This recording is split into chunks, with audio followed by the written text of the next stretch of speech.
অতিরিক্ত শীতের কারণে আমরা সবাই গাড়ি চালাই, গাড়িতে আজকে প্যাসেঞ্জার নেই, সে কারণে মনে করেন এখানে অতিরিক্ত শীতের কারণে আগুন জ্বালে আমরা আগুন পোয়াচ্ছি।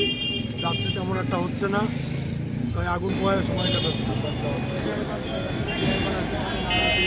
ড্রাইভার আছে, এই ড্রাইভাররা মিলে সবাই মিলে আগুন পোয়াচ্ছি এবং এই আগুন পোয়ানোর তো একটা মজাই আলাদা শীতের ভিতরে, তাই সবাই মিলে আগুন পোয়াচ্ছি।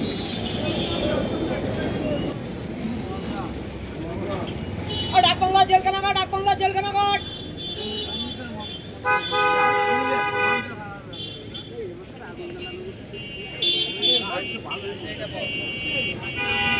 প্রচুর ক্ষতি হচ্ছে, কাজের ক্ষতি হচ্ছে। এই অটো চালাই, অটো চালাতে পারতেছি না এখন, সেই জন্য সকালবেলা এই আগুন পোয়াচ্ছি। রোগ তো সর্দি, কাশি, নাক দিয়ে পানি পড়া, হয়তো এইটাই সমস্যা হচ্ছে।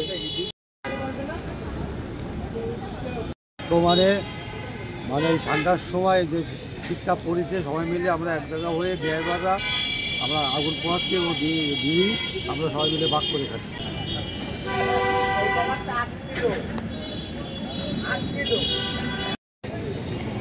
এই